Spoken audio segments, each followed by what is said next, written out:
How's it going, everybody? For today's beer review, we're going to be taking a look at Three Floyd's Robert the Bruce, a Scottish-styled ale.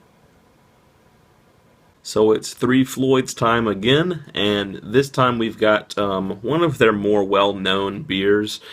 This is Robert the Bruce, and it is a Scotch ale or a Scottish-styled ale. Now, one thing to keep in mind when going into this beer and into this review for myself also is that this is not a wee heavy styled beer, so it's not going to be over the top and crazy like a Founder's Dirty Bastard or something like that. This is going to be a little more subtle, kind of like a Belhaven Scottish ale or something like that. So it's definitely something to kind of keep in mind. But anyway, the commercial description: the beer comes in at 6.5% alcohol by volume, which is a decent range. It's a little bit past the sessionable point for some people. Others, that's about sessionable. And the description says, enjoy this smooth, elegant experience of finely roasted malts in this robust ale. With just the right measure of hops and a gentle malt finish, this ale will bring a smile to any malt lover's lips. I'm a malt lover, I guess, so that's good. And the label artwork, really awesome. As you can see, they always do these cool kind of holographic labels on their six-pack stuff, so it's awesome. I'm going to be drinking this out of a, I don't really know what the name for it is. I have to look it up. It's basically a standard pint glass, but it does kind of start off small and flare a bit, so I figured I'd mix it up a little bit because I hardly ever use this style of glass in my reviews. So let's get the cap off here. Alright, straight out the color. It's kind of a whiskey brown, is what I would call that.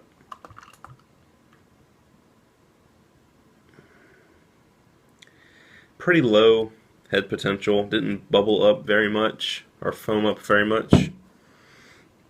It's probably like about a third of finger of just light tan colored head. Holding this one up in the light, it appears to be possibly unfiltered. It's very murky, and the color is what I would almost call kind of like a maple mahogany with maybe tinges of orange on it. Very dark. The smell, it's what you'd expect. You have a ton of malt. Smoked malt. There's actually kind of like a peat smokiness to this beer, which is to be expected with it being a Scotch ale, of course.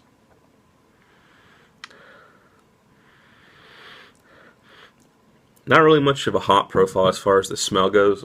So, I mean, this is one of those things where it's simple but bold. It's not overly complex, but it's good. You've got your malts, you've got your smoke. That's what it is. It is what it is. It's a Scotch ale. So, let's give it a taste.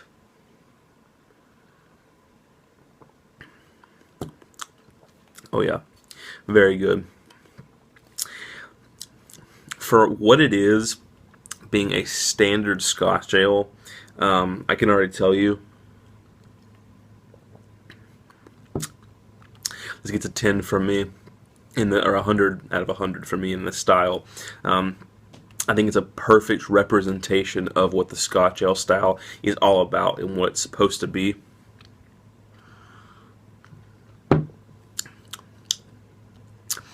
Lightly sweet malts up front, which fades into slightly bitter, much more smoky malts on the back end. There might be a touch of hops on it to balance it out, but it's definitely not noticeable or hoppy. And there is just an ever so slight caramel and presence of alcohol, and those two things kind of go hand in hand, almost like the lightest whiskey taste you can imagine.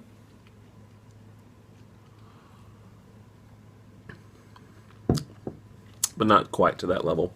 For me, even though the ABV is 6.5, this would be very sessionable. I could throw a few of these back.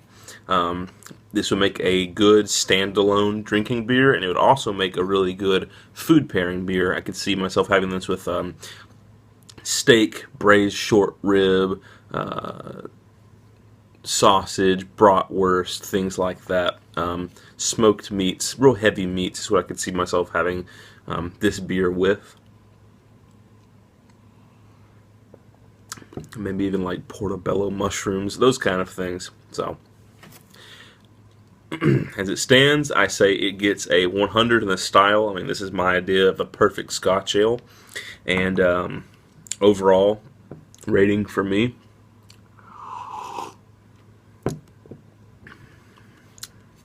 I give it about a 98.5. It's really, really good stuff. So, if you can get your hands on Robert the Bruce by Three Floyds, I really recommend giving it a try. It comes in a 6-pack. I had to go to Chicago, and go there specifically for it. While I was in Chicago, I was able to find it. I've heard through the grapevine that this stuff is really, really good if you can find it on tap. I haven't had that luxury or pleasure or occurrence yet. I haven't stumbled upon it at a bar, but if you do see it on tap, I really recommend you give that a try. But anyway, that has been my review of Robert the Bruce Scottish Style Ale by Three Floyds. Hope you guys enjoyed the beer review as always, and stay tuned for the next one.